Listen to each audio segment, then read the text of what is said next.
আর আল্লাহও চায় আপনি আপনারা ছোট করেন। আল্লাহর এটা দেখতে বড্ড ভালো লাগে যে আমার বান্দা ছোট হয়ে থাকতে চায়।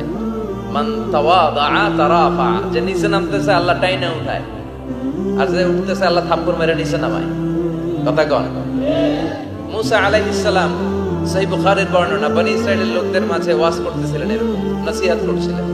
তো একজন দাঁড়িয়ে বলল, ইয়া নবী আল্লাহ মুসা, মান আ'লামুন নাসি ফিল আরদ। হে মুসা নবী, জানতে বড় মনে চায় বর্তমান পৃথিবীর সবচেয়ে বড় জ্ঞানী কে? মুসা আলাইহিস সালাম কয় আমি। মুসা আলাইহিস সালাম কি বললেন? আনা। আসলে কথাটা ঠিক। আল্লাহ যখন যে নবীকে পৃথিবীতে পাঠায় তখন তাকে সবচেয়ে বেশি জ্ঞান দিয়ে পাঠায়, সেই হিসেবে ঠিকই উনি সবচেয়ে জ্ঞানী। কিন্তু উনি এইভাবে নিজেকে সবচেয়ে বড় জ্ঞানী বলে দিবে, এটা আল্লাহর পছন্দ হয় না। আল্লাহ চেয়েছিলেন মুসা আলাইহিস সালাম যেন বলে আল্লাহু আ'লাম, আল্লাহই জ্ঞানী।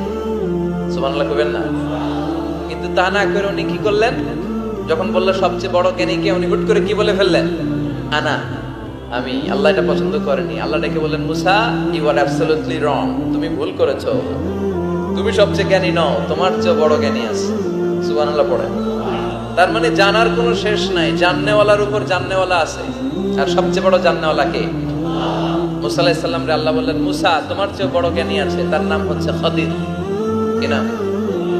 আরো জোরে বলেন, কি নাম? খদির। উনি কোন জায়গায় বসলে ওখানে ঘাস লতা পাতা যদি শুকনো থাকতো, ওনার বরকতে ওগুলো সবুজ হয়ে যেত, এজন্য ওনার নাম খদির। কিন্তু আমরা বলি খিজির। আমরা কি বলি? খিজির। আল্লাহ বললেন, ইযহাব ইলা মাজমাইল বাহরাইন, দুই সাগরের মিলন কেন্দ্র, ওখানে যাও। ওখানে যে এমন এক বান্দার সন্ধান পাবা, সে তোমার চেয়েও জ্ঞানী। সুবহানাল্লাহ পড়ে। তাহলে আমি সবচেয়ে বড় জ্ঞানী, আমি আল্লামা, এটা বলতে পারে শয়তান। চিল্লা এখন ঠিক কিনা? এজন্য আমরা যেন নিজেকে নিজে সবসময় ছোট করে উপস্থাপন করি, তাহলে আল্লাহর দরবারে আপনি বড় হয়ে যাবেন। কথা বুঝতে পেরেছেন?